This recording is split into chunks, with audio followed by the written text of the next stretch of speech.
नमस्कार, मैं हूं राजेंद्र शर्मा और आज हम बात कर रहे हैं मध्य प्रदेश में लोकसभा चुनाव की घोषित 24 सीटों की, जिनमें से कि कई उम्मीदवार, जिसमें कि 13 उम्मीदवार जो हैं वो बीजेपी ने फिर से रिपीट किए हैं। उसमें 2 केंद्रीय मंत्री हैं और अभी लेकिन 5 सीटों पर संशय की स्थिति है। कुल मिलाकर ये जो सीटें घोषित हुई हैं, इनमें किसकी ज्यादा चली है, किसका ज्यादा सुनी गई है, पार्टी संगठन और संघ और बीजेपी के वरिष्ठ नेताओं का इसमें क्या अहम रोल है, उनकी क्या भूमिका रही है, इस पर सब मुद्दों पर हम चर्चा के लिए आज हमारे साथ हैं फ्री प्रेस के एग्जीक्यूटिव एडिटर नितेंद्र शर्मा। स्वागत है नितिन जी आपका। और हम जैसे कि चर्चा करते रहे हैं पिछली बार भी कि बहुत सारे नेता जो हैं, मध्य प्रदेश की पॉलिटिक्स में काफी बदलाव आ रहे हैं, तो बहुत सारे नेताओं का जो है उनका स्टेटस भी चेंज हो रहा है। पहले लोकसभा में थे, वो विधानसभा में आ गए, कई विधानसभा में थे जो संगठन में चले गए। अब ये ऐसा बहुत बड़ा सवाल था कि ये लोकसभा चुनाव के टिकट के बाद कई नेताओं की स्थिति क्या रहेगी, क्या वो संगठन में जाएंगे या उनको फिर से पार्टी में लिया जाएगा या और कोई अहम जिम्मेदारी दी जाएगी। 24 टिकट घोषित हुए हैं। ऐसा कहा जा रहा है कि इसमें शिवराज जी का एक सिग्नेचर हल्का सा नजर आता है। करीब 9 उम्मीदवार ऐसे हैं जो कि शिवराज जी के काफी करीबी रहे हैं और उनके साथ का पहले कदम ताल मिला के चले हैं और संगठन के बाद अब उनको एक लोकसभा चुनाव में महत्वपूर्ण उम्मीदवारी मिली है। तो सबसे पहले हम शुरू करेंगे कि क्या ये शिवराज जी का कमबैक है, क्योंकि 1 महीने तक ऐसा लग रहा था पिछले 3 महीने से कि क्या शिवराज जी का क्या होगा, वो संगठन में जाएंगे या पार्टी में लौटेंगे या फिर अब राजनीति में, सक्रिय राजनीति में भाग लेंगे। इसको किस तरह से देखा जाए? देखिए, 11 दिसंबर के बाद से ये बात लगातार कही जा रही थी कि शिवराज सिंह चौहान का क्या होगा। भाई वो विधायक बुधनी के हैं, साफ तौर पर 16.5 साल के मुख्यमंत्री हैं, तो वो मोहन यादव के मंत्रिमंडल में तो वो रहने वाले नहीं थे। तो उनका आने वाले समय में क्या होगा, क्या वो लोकसभा चुनाव लड़ेंगे, भारतीय जनता पार्टी के संगठन में जाएंगे, सरकार में जाएंगे, क्या होगा। लेकिन जिसे कहें कि कल जब पहली सूची भारतीय जनता पार्टी की आई तो वो जिसे एक कोहरा या एक धुंध कहें जो शिवराज जी का क्या होगा वो छट गई है। साफ दिखाई दे रहा है कि शिवराज सिंह जी, जिनको 2005 में राष्ट्रीय राजनीति से राज्य की राजनीति में भेजा गया था, अब वो वापस राज्य की राजनीति से राष्ट्रीय राजनीति में जा रहा है। मतलब जब उनको मुख्यमंत्री बना के, बल्कि ये कहें कि 2005 में प्रदेश अध्यक्ष बनाकर, उनको मुख्यमंत्री से पहले मध्य प्रदेश का प्रदेश अध्यक्ष बनाया था 2005 में। बिल्कुल। तो जब 2005 में प्रदेश अध्यक्ष बना के भेजा गया था तो भाजपा के राष्ट्रीय महासचिव से प्रदेश अध्यक्ष बना के उनको राज्य की राजनीति में भेजा गया था। जी बिल्कुल सही है। अब उनको वापस जो है वो सांसद का टिकट दे के साफ है कि अब दिल्ली की राजनीति उनको करना है, राष्ट्रीय राजनीति करना है। स्वाभाविक रूप से मध्य प्रदेश से सांसद रहेंगे, मध्य प्रदेश में उनका दखल रहेगा और पहले की तुलना में अधिक रहेगा, क्योंकि वो 16.5 साल के मुख्यमंत्री इस कार्यकाल में रह चुके हैं। अब वो शिवराज सिंह चौहान और इस शिवराज सिंह चौहान में अंतर रहेगा जो दिल्ली की राजनीति पहले किया करते थे। मतलब 2005 से पहले जो शिवराज सिंह चौहान दिल्ली में थे, 1991 से लेकर 2005 के विदिशा के सांसद शिवराज सिंह चौहान और अब 2024 के बाद के शिवराज सिंह चौहान में अंतर दिखाई देगा, ये साफ है। लेकिन अब मध्य प्रदेश से ज्यादा उनका दिल्ली में रोल होगा। ये भी इस जो टिकट वितरण हुए हैं, क्योंकि टिकट वितरण में केवल शिवराज सिंह चौहान के टिकट का मामला नहीं है। भोपाल से आलोक शर्मा को टिकट मिलना, नर्मदापुरम से दर्शन सिंह को टिकट मिलना, सागर से लता वानखेड़े को टिकट मिलना। इस पर हम आएंगे, लेकिन मैं आपको वो याद दिलाना चाहता हूं, आठवले जो रामदास आठवले जो पिछली बार आए थे, उन्होंने कहा था कि शिवराज जी लोकसभा चुनाव लड़ेंगे। एक बात उनकी सही हो गई। दूसरा, उन्होंने कहा था कि वो केंद्र में मंत्री बनेंगे। तो अहम रोल तो जो उन्होंने एक संकेत दिए थे, उसका एक संकेत तो ये भी है। कल हमने शिवराज जी के परिवार में, शिवराज जी के समर्थकों में बड़ी खास खुशी देखी। हमने टीवी पर भी, सभी जगह पर, सोशल मीडिया पर, हम जब वहां मौजूद थे, दिन में भी शाम को भी, शिवराज जी के समर्थक एक खास खुशी उनमें देखी कि शिवराज जी का कमबैक हुआ है। एक तरह से वो सब मना रहे थे उसकी खुशी। उसको आप किस तरह से देखते हैं? देखिए, उसका कारण है, पूरी राजनीति जो है वो मैसेज का खेल है। राजनीति मैसेज के माध्यम से चलती है। बिल्कुल। किसी को नहीं पता रहता कि किसकी कितनी चल रही है, कौन दमदार नेता है, कौन कमजोर हो गया है। लेकिन इसका पूरे का आकलन किया जाता है जो राजनीति में मैसेज आते हैं। शिवराज सिंह चौहान को जब मुख्यमंत्री पद से ये कहें कि नहीं बनाया गया, मोहन यादव को मुख्यमंत्री बनाया गया, तो उसके बाद ये मैसेज गया कि अब शिवराज सिंह चौहान कितनी पकड़ बची है। कल के टिकट वितरण से उनके समर्थकों में खुशी का सबसे बड़ा कारण यह है कि उनको दिखा कि नहीं, वो पकड़ बरकरार है। और कारण उसकी वजह अपन जो अब बात करने जा रहे हैं, उनके कितने उनके करीबी जो चाहने वाले समर्थक हैं जिनको टिकट मिली है, हम उसकी गिनती कर सकते हैं, 9 से ज्यादा है।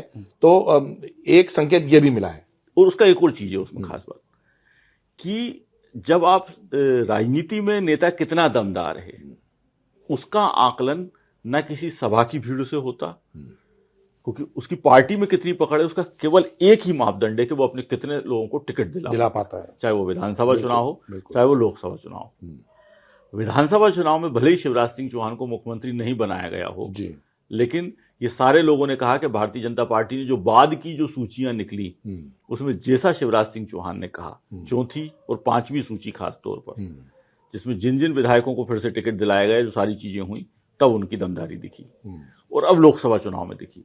तो एक नेता के फॉलोअर तभी राजनीति में बढ़ते हैं जब वो उनको टिकट दिलाने की क्षमता रखता है। तो मतलब किंग से किंग मेकर भी तो बना जा सकता है। तो शिवराज सिंह चौहान, और उसके अलावा इसमें एक और इसलिए मैं नाम लूंगा, नरेंद्र सिंह तोमर को जब स्पीकर बनाया गया तो स्पीकर तो जिसे कहें कि दलगत राजनीति से बाहर हो जाता है, लेकिन उसके बाद शिवमंगल सिंह तोमर और भारत सिंह कुशवाहा, इन 2 टिकट ने साफ कर दिया कि नरेंद्र सिंह जी का भी जो जलवा है वो अभी ग्वालियर क्षेत्र में बरकरार है। तो अब आप बात करते हैं कि शिवराज सिंह जी के कौन कौन से जो समर्थक थे जिनको टिकट मिला है या उनकी बात मानी गई है टिकट के वितरण में। सबसे पहले हम शुरू करते हैं सागर से। देखिए, 2 तरह से उनकी बात मानी गई। पहला, जिन लोगों को उनके समर्थकों को टिकट दिया। दूसरा, जिन सांसदों का टिकट कटने से उन्होंने बचा के फिर से टिकट दिलाया। जैसे हम बात करें तो नए टिकट यदि मिले तो भोपाल से आलोक शर्मा हैं, सागर से लता वानखेड़े हैं, नर्मदापुरम से दर्शन सिंह हैं, ये सारे लोग शिवराज जी के समर्थक लोग हैं।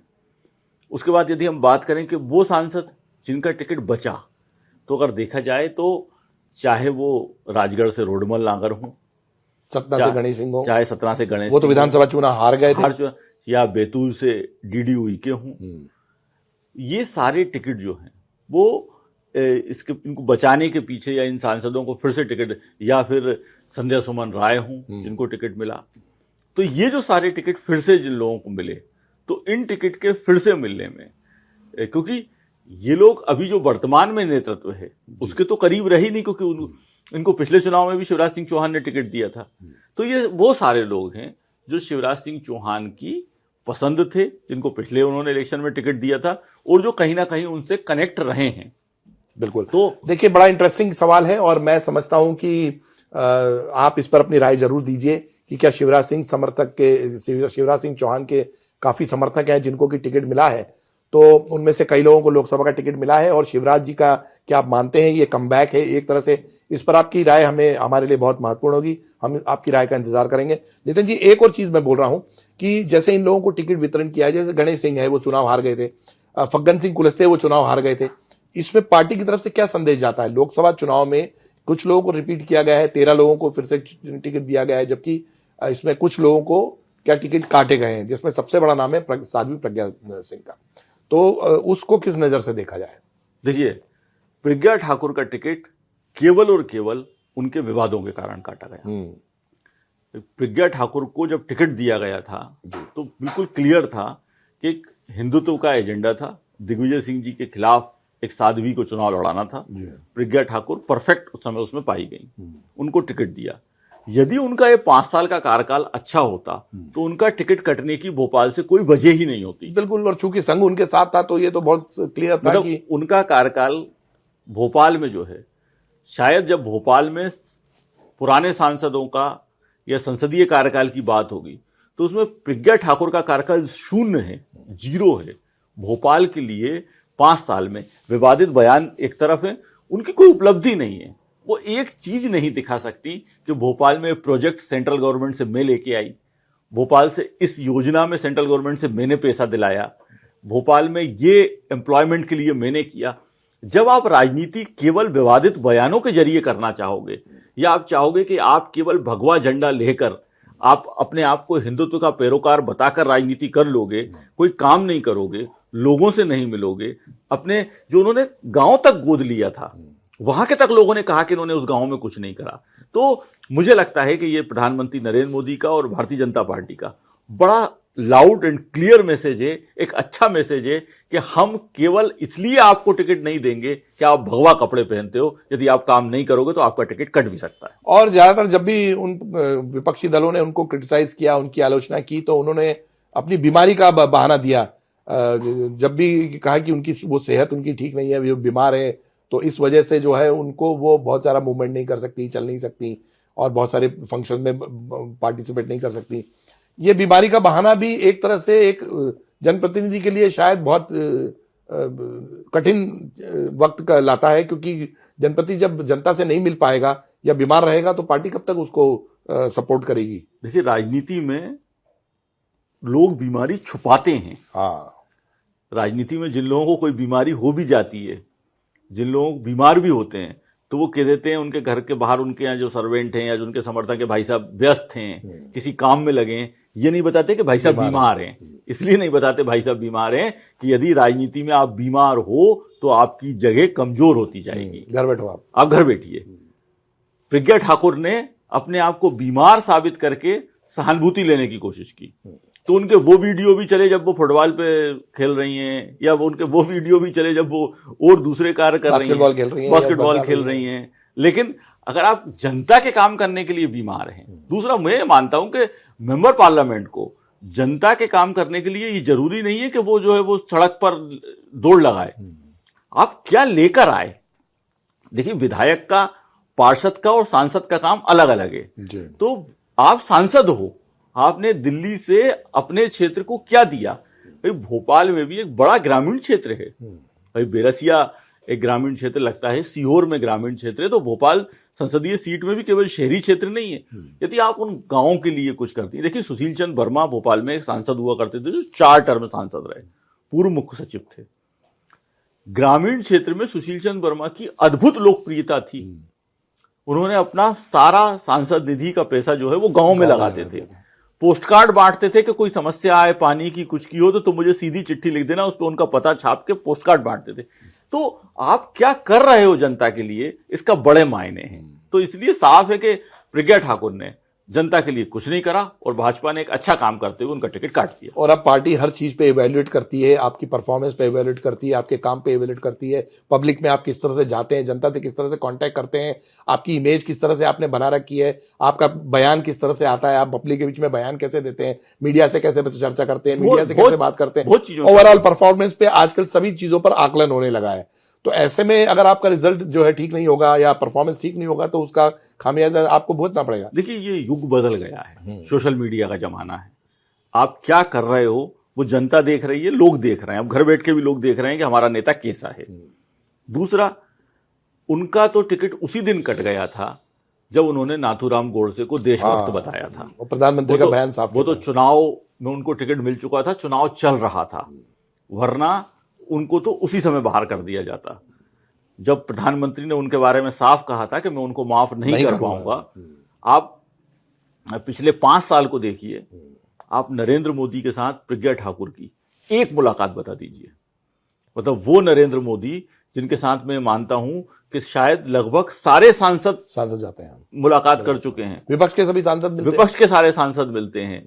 जब पार्लियामेंट चलती है तो वो सारे सांसदों को अवेलेबल रहते हैं, सबको समय देते हैं, हर व्यक्ति से सहजता से मिल लेते हैं। ये बड़ी विशेषता है नरेंद्र मोदी की कि भले ही उनका राजनीतिक कद बड़ा हो, लेकिन नरेंद्र मोदी के साथ मुझे लगता है कि सारे सांसदों को मुलाकात का समय सबसे जल्दी मिलता है। लेकिन प्रज्ञा ठाकुर का कोई मुलाकात नहीं, कोई चिट्ठी नहीं, कोई मध्य प्रदेश के लिए कोई डिमांड नहीं। वरना भोपाल में गैस त्रासदी जैसी घटना हुई, भोपाल के हॉस्पिटल का विकास, आप राजधानी की सांसद थी। तो इसलिए आपका परफॉर्मेंस जो है वो मायने रखाता है। और ऐसा लगता है कि नरेंद्र मोदी जैसा जब देश का प्रधानमंत्री हो तो आपका परफॉर्मेंस तो मायने रखा है। मतलब माफ नहीं किया और बीजेपी ने गलती भी सुधार ली इसमें। बिल्कुल बिल्कुल बिल्कुल। दूसरा, हम जाने कि 5 सीटें ऐसी हैं जिन पर की अभी तक उम्मीदवार घोषित नहीं है, जिसमें कि इंदौर, उज्जैन प्रमुख है, धार है, बालाघाट है। तो ऐसा नहीं लगता है कि इन सांसदों, यहाँ पे जो अभी वर्तमान में सांसद है, 50% जो है उनका ये माना जाए कि 50% अब उनकी बची है स्थिति, 50% शायद उनको टिकट मिल सकता है या 50% ऐसे हालात हैं कि उनको टिकट नहीं भी मिल सकता है। 5 सीटों के पीछे को रोकने के पीछे आप क्या कारण समझते हैं? देखिए 5 में से 1 सीट तो कांग्रेस के पास है, 4 सीट भाजपा के पास है। इन चारों के सांसदों को जो टिकट हैं वो मुश्किल में आ गए, ये साफ दिखाई दे रहा है, क्योंकि अगर इनको टिकट देना होता तो पहली लिस्ट में इनका भी नाम आ जाता।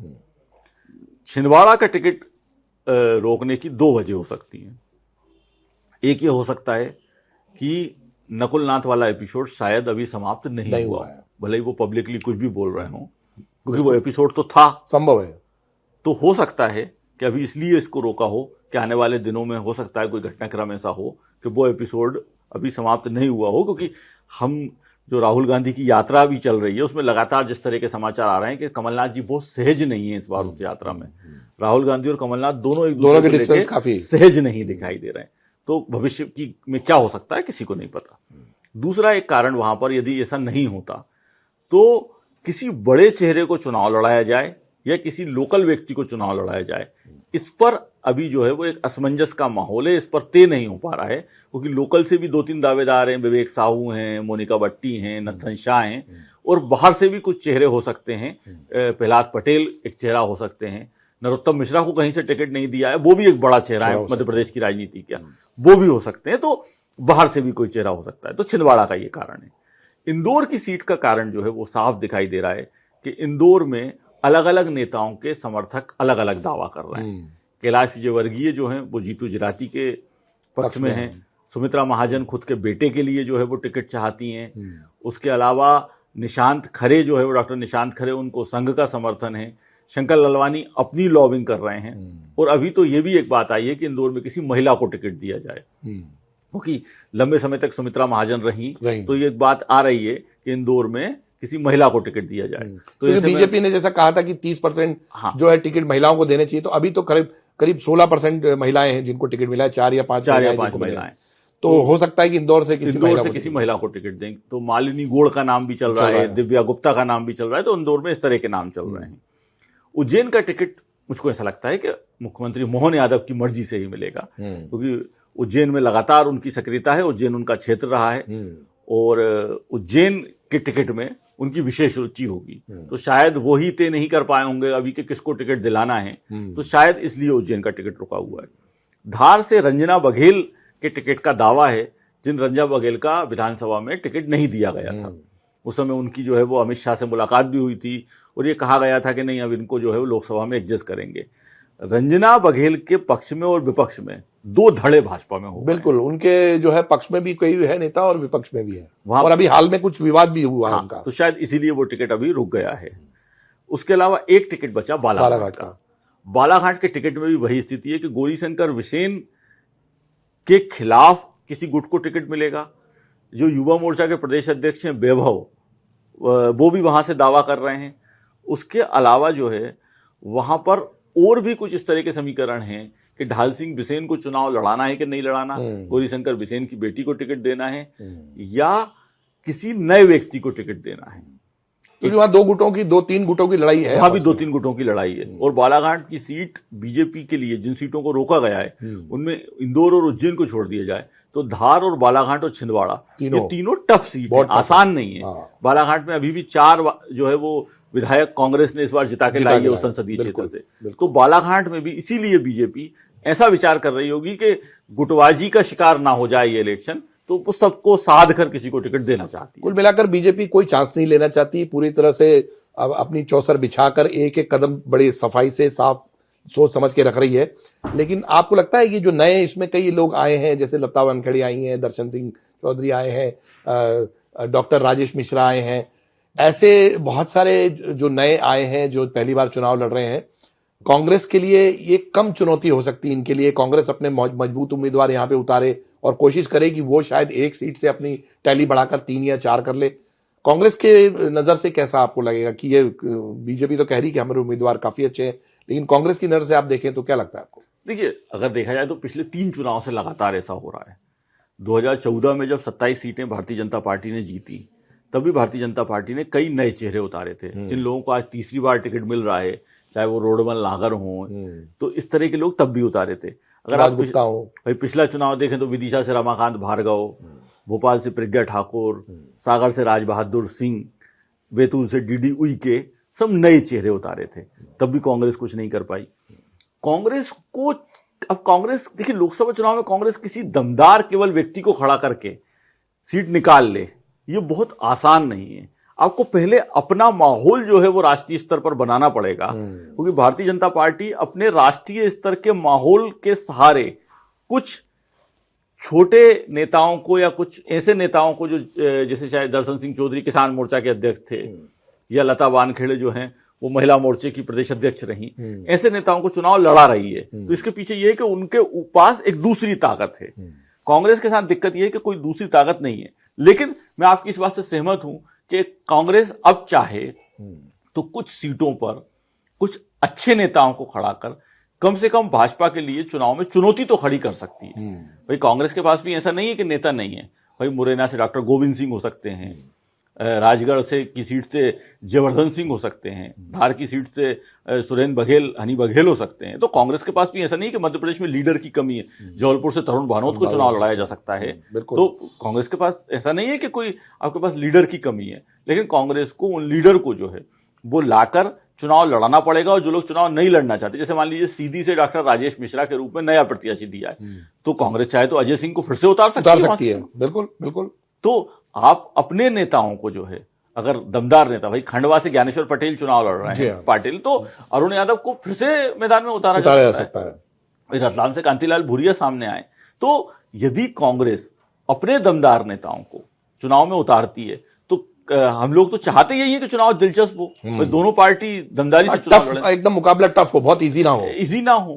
तो लेकिन कांग्रेस को जो है, अब भोपाल की सीट है या आपकी इंदौर की सीट है, तो कांग्रेस को ढूंढना चाहिए ऐसे लोग जो थोड़ा दमदारी से चुनाव लड़ सकें। तो कांग्रेस यदि दमदार लोग उतारे तो ये कम से कम राजनीति के लिए शुभ संकेत होगा। अब बीजेपी ने बहुत जल्दी उम्मीदवारों की घोषणा कर दी, 24 मतलब बहुत करीब करीब कंप्लीट ही है। कांग्रेस कितनी जल्दी कर सकती है उम्मीदवारों की घोषणा, ऐसा कुछ संकेत मिल रहा था पार्टी की तरफ से? देखिए, मुझको ऐसा लग रहा है कि जब तक 6 तारीख तक तो राहुल गांधी की यात्रा चल रही है, और राहुल गांधी इसके बाद भी यात्रा में राजस्थान प्रवेश कर जाएंगे, तो जब तक राहुल गांधी या दिल्ली में मीटिंग्स नहीं होंगी तब तक टिकट डिक्लेयर नहीं हो पाएंगे।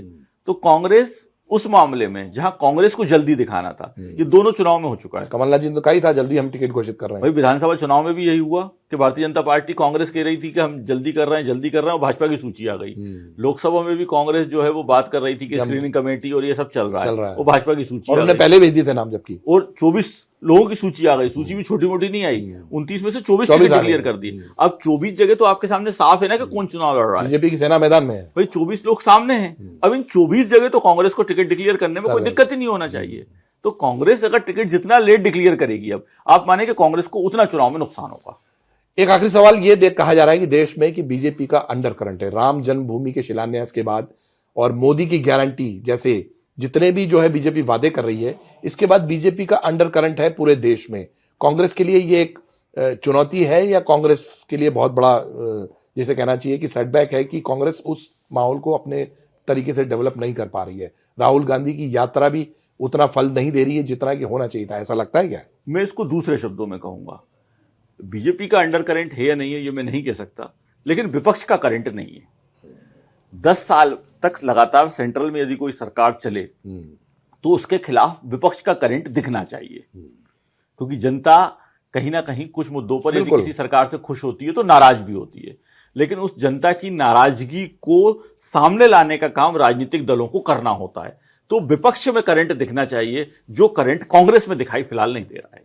हमसे बात करने के लिए बहुत बहुत धन्यवाद। तो हम देख सकते हैं कि 24 नामों के जो लिस्ट डिक्लेयर हुई है, तो बीजेपी की सेना एक तरह से मैदान में आ गई है, और लोकसभा चुनाव में एक उम्मीदवार जब मैदान में आते हैं तो उनकी तैयारियां, उनको काफी मौका मिल जाता है जनता के साथ में संपर्क करने का, अपनी बात कहने का। और ऐसे में जबकि मोदी की एक रैली हो चुकी है, प्रधानमंत्री मोदी झाबुआ आ चुके हैं, अमित शाह यहाँ पे आके अपनी रैली कर चुके हैं, ऐसे में राहुल गांधी का मध्य प्रदेश में के मुरैना में, चंबल इलाके में न्याय यात्रा निकालना कांग्रेस को कितना फायदा पहुंचाएगा, और कांग्रेस के नामों की घोषणा कब होगी ये देखना थोड़ा सा अभी दिलचस्प होगा कि कांग्रेस बीजेपी के खिलाफ उतने दमदार उम्मीदवार मैदान में ला पाती है। ये इस मुद्दे पर हम लोग लगातार आपसे चर्चा करते रहेंगे। आपकी क्या राय है हमें जरूर लिख भेजिए, और सब्सक्राइब और लाइक का बटन जरूर दबाइए। हमें आपकी राय का इंतजार रहेगा। बहुत बहुत धन्यवाद।